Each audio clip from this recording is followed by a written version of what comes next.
জুবিন গাৰ্গৰ প্ৰকৃত হত্যাকাৰী কোন? জুবিন গাৰ্গক প্ৰকৃততে সিদ্ধাৰ্থ, শ্যামকানু, শেখৰজ্যোতি আৰু অমিত প্ৰভা এই চাৰিজনেই হত্যাকাৰী হয়নে বাৰু? এই বিস্ফোৰক মন্তব্য আগবঢ়াইছে এগৰাকী অধিবক্তাই আৰু অধিবক্তাগৰাকীয়ে কৈছে যে এই চাৰিজন কোনোপধ্যে হত্যাকাৰী হ'ব নোৱাৰে। ইয়াৰ আঁৰত ডাঙৰ ডাঙৰ ৰৌ বৰালি নিশ্চয় লুকাই আছে। নমস্কাৰ বন্ধু বান্ধৱীসকল, কি খবৰ? আপোনালোকৰ ভালনে বাৰু? বৰ্তমান মোৰ ভালেই। নতুন তথ্য পোহৰলৈ আনিছে এগৰাকী অধিবক্তাই।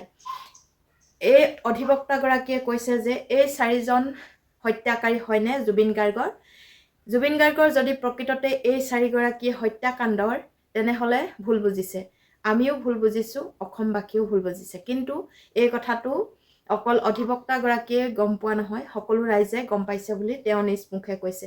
বলকচোন তেওঁ কিনো কৈছে সেই ভিডিঅ'টো আপোনালোকৰ আগত অকণমান আগবঢ়াই দিছোঁ।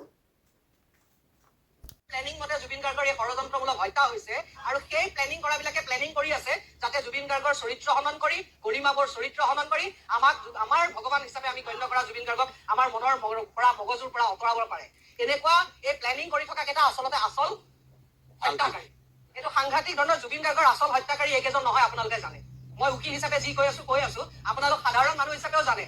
এই আচল হত্যাকাৰী এইকেইজন যে নহয়, এইকেইজনৰ ওপৰতো যে ৰৌ বৰালি আছে, যাৰ প্লেনিং মতে জুবিন গাৰ্গৰ এই ষড়যন্ত্ৰমূলক হত্যা হৈছে আৰু সেই প্লেনিং কৰাবিলাকে প্লেনিং কৰি আছে যাতে জুবিন গাৰ্গৰ চৰিত্ৰ হনন কৰি, গৰিমাবৰ চৰিত্ৰ হনন কৰি আমাৰ ভগৱান হিচাপে আমি গণ্য কৰা জুবিন গাৰ্গক আমাৰ মনৰ পৰা মগজুৰ পৰা আঁতৰাব পাৰে।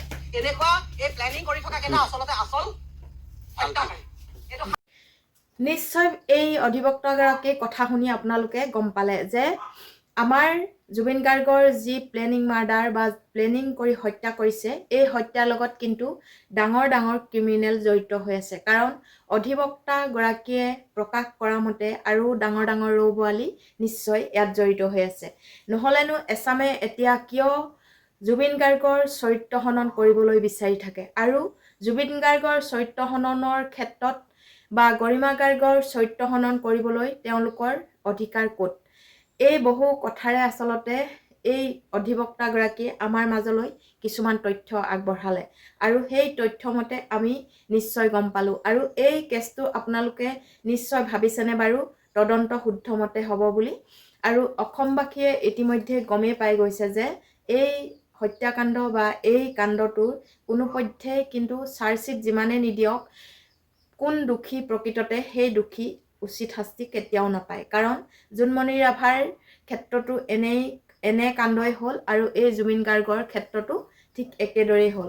কাৰণ জোনমণিৰ হত্যাকাণ্ডটো পোনপ্ৰথমতে আমি সকলোৱে ভাবিছিলোঁ যে জোনমণি ৰাভাই ন্যায় পাব আৰু জোনমণি ৰাভাক হয় প্লেনিং মাৰ্ডাৰ কৰি মাৰিছে, কোনোবাই হয়তো দুষ্ট চক্ৰই লগ লাগি মাৰিছে। কিন্তু ইয়াত পাছত দেখিবলৈ পোৱা গ'ল যে তেওঁক আচলতে ঘৰৰ শত্ৰুৱে মাৰিছে আৰু সেয়েহে সেই শত্ৰুসকলক চিনাকি কৰি নিদিলে বা যিসকল দোষী তেওঁলোকক উচিত শাস্তি নিদিলে। গতিকে জুবিন গাৰ্গৰ ক্ষেত্ৰতো ঠিক একেই ঘটনা হৈছে। তেওঁলোকে চাৰ্জশ্বিট দাখিল কৰিছে, কোন অপৰাধী অসমবাসীয়ে বুজি পাইছে যদিও কিন্তু বুজি নোপোৱা এটা কাণ্ড কৰিবলৈ গৈ আছে। কাৰণ জুবিন গাৰ্গক প্লেনিং হত্যা কৰিছে বুলি, মাৰ্ডাৰ কৰিছে বুলি ওলাই শ্যামকানু আৰু সিদ্ধাৰ্থ যিহেতু যাৱজ্জীৱন কাৰাদণ্ড বা তেওঁলোকৰ মৃত্যুদণ্ডৰে দণ্ডিত ধাৰা লাগিলে, কিন্তু লগাৰ পাছতো জানো আমাৰ অসমবাসী সন্তুষ্ট হৈছে? নাই হোৱা। কাৰণ সেই ধাৰাটোহে লাগিছে, কিন্তু তাৰ পাছতো তেওঁলোকে ন্যায় পাব পাৰে। গতিকে তেওঁলোকে এতিয়া উকিল সন্থাইও কৈছিলে যে তেওঁলোকৰ কেছসমূহ কোনো উকিলে নলয়। কিন্তু যোৱাকালি এটা নিউজত দেখিবলৈ পালোঁ যে অমৃত প্ৰভাৰ কাৰণে এগৰাকী উকিল ওলাই আহিছে তেওঁক ন্যায় দিবলৈ। কিন্তু ইমানখিনি হোৱাৰ পাছতো অসমবাসীয়ে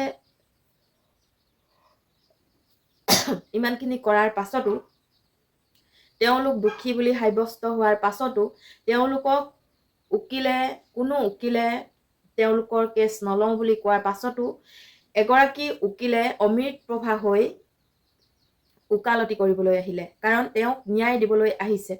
গতিকে আপোনালোকে কথাষাৰ ভাবি চাওক আৰু ভাবি চাবৰ বাবে মই আপোনালোকৰ আগত এই ভিডিঅ'টো আগবঢ়ালোঁ। যদি ভাল লাগে তেনেহ'লে লাইক কমেণ্ট আৰু শ্বেয়াৰ কৰিবলৈ নাপাহৰিব। ধন্যবাদ।